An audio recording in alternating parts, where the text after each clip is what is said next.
Ladies and gentlemen, today we delve into the life and career of one of the most influential bands of the 1980s and beyond, Tears for Fears.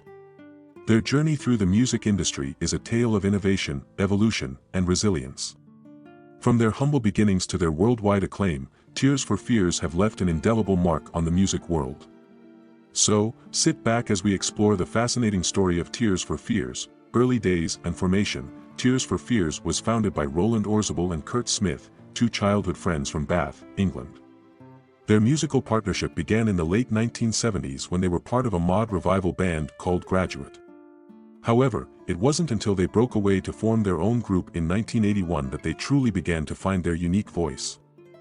Inspired by the primal therapy theories of Arthur Janov, which suggested that repressed childhood traumas could be released through screaming and other primal behaviors, they named their new project Tears for Fears. Breakthrough with The Hurting. In 1983, Tears for Fears released their debut album, The Hurting.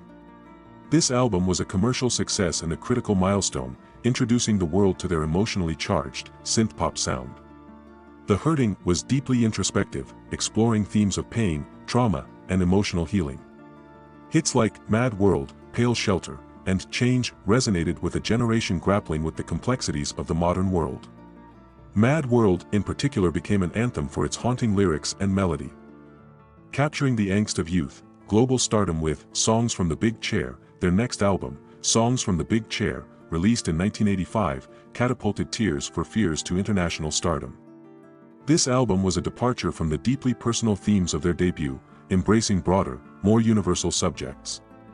The hit singles Shout, Everybody Wants to Rule the World, and Head Over Heels dominated the charts worldwide.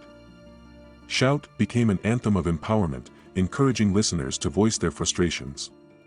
Everybody Wants to Rule the World captured the zeitgeist of the 1980s with its commentary on power and control, while Head Over Heels showcased the band's knack for creating timeless pop melodies. Songs from the Big Chair was not just a commercial triumph but also a critical success.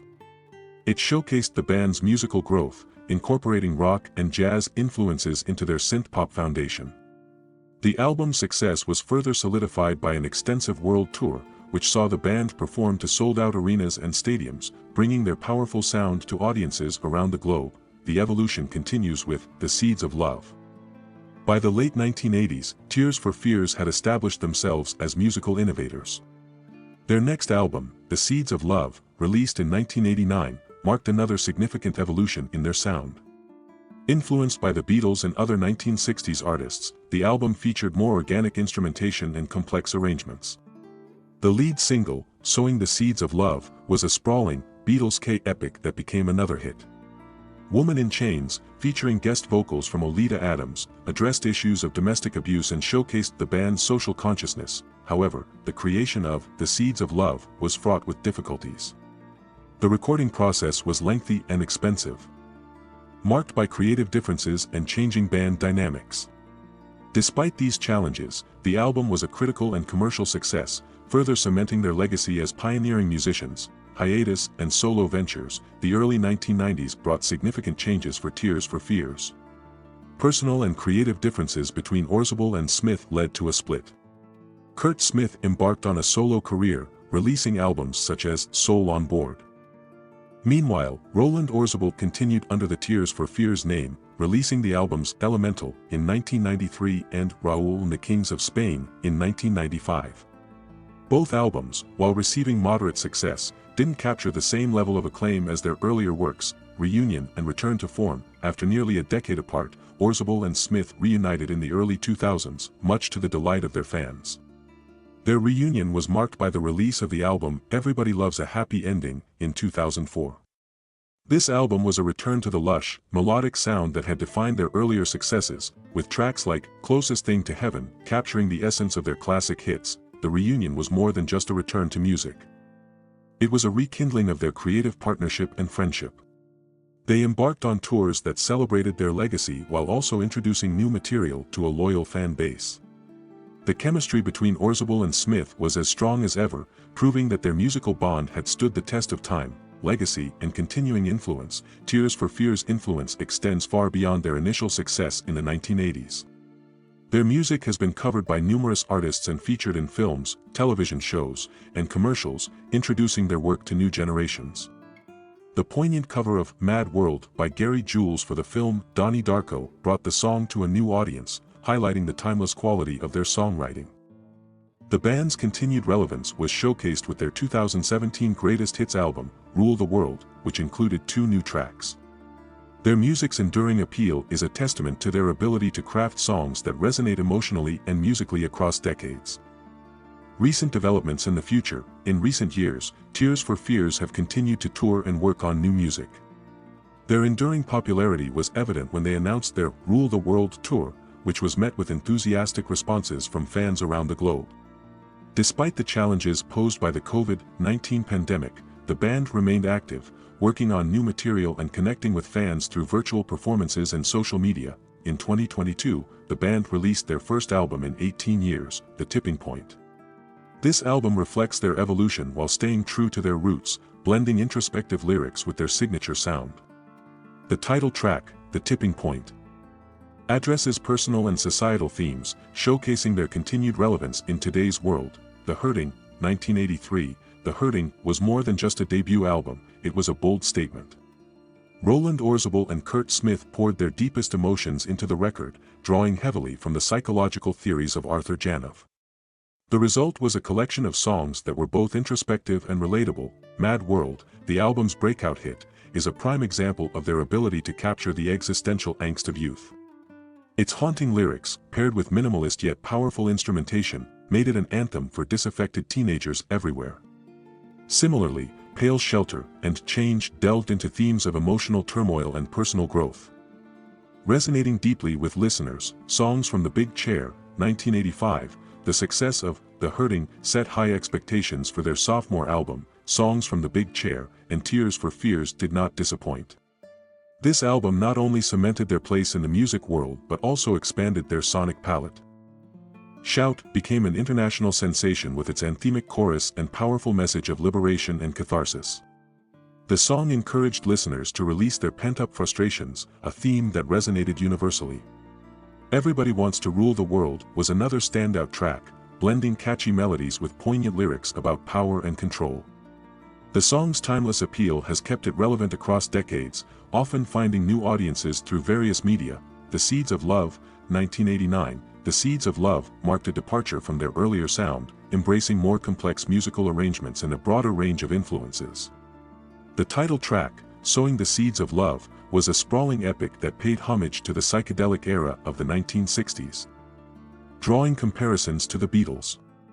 Its rich production and layered vocals showcased the band's growth as musicians and songwriters. Woman in Chains, a duet with Oleta Adams, highlighted social issues such as domestic abuse and gender inequality. The song's haunting melody and powerful lyrics struck a chord with listeners, adding another dimension to their repertoire. Solo ventures and personal growth. The split between Roland Orzabal and Curt in the early 1990s allowed both artists to explore their individual creative paths. Orzabal's solo work under the Tears for Fears name maintained the band's signature sound while incorporating new elements. Elemental and Raúl and the Kings of Spain delved into more personal and introspective themes. Reflecting Orzabal's evolving artistry, Curt Smith's solo career, including the album Soul on Board, allowed him to explore different musical directions. His work continued to reflect his distinctive voice and songwriting abilities, contributing to his enduring legacy as a musician. The Reunion, a new chapter. The reunion of Orzabal and Smith in the early 2000s was a significant moment for fans and the music industry. Their album Everybody Loves a Happy Ending was a triumphant return to form, blending their classic sound with contemporary influences.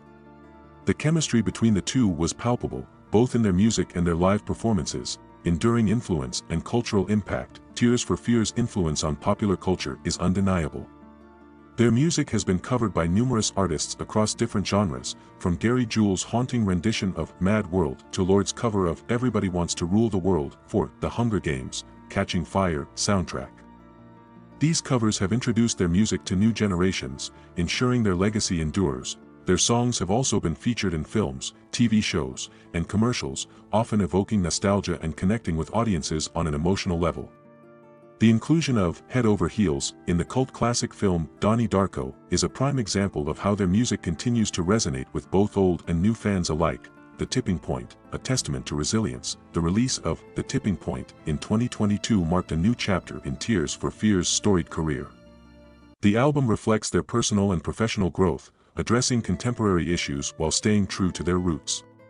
The title track, with its introspective lyrics and mature sound, demonstrates their ability to evolve while maintaining their distinctive voice. Live performances, bringing the music to life. Tears for Fears' live performances have always been a vital part of their appeal.